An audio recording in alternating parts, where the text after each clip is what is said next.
significado de la palabra equipo. Y hoy vamos a hablar de equipos. En los próximos 40, 50, 60 minutos, dependiendo de su participación conmigo, vamos a hablar de tener un equipo de alta confianza, ¿vale? Para comenzar, quiero que escriban 5 valores que le llegan a la mente cuando oyen la palabra equipo. Cuando alguien te habla de equipo, ¿cuáles son esos 5 valores?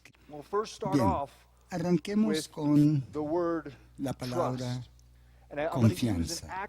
Voy a utilizar aquí una sigla. Tengo la palabra team, que es equipo en inglés, y empezamos con la palabra trust, que es confianza. Definimos la palabra confianza, qué es y qué no es. Primero iniciaremos con qué es confianza y qué no es confianza.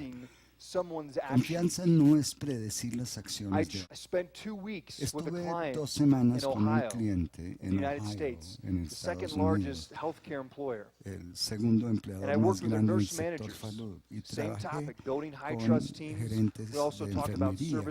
Lo mismo, hablábamos de promoción del servicio y me divertí muchísimo. El único problema, en retrospecto, es que los médicos no fueron parte de la capacitación.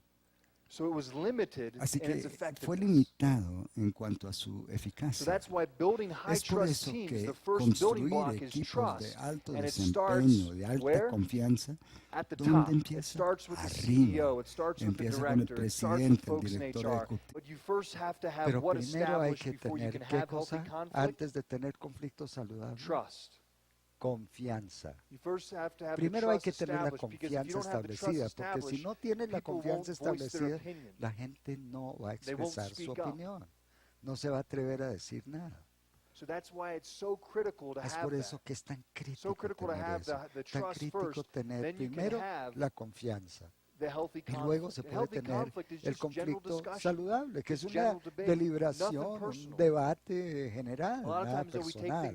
Muchas veces cuando la autogestión, de eso se trata en mi libro Leadership by Choice, liderazgo por escogencia, que la gente se maneja a sí misma, se administra a sí misma, porque entonces ya se vuelve menos importante la rendición de cuentas, y la razón por la cual la rendición de cuentas puede ser difícil de establecer en compañías es porque es incómoda.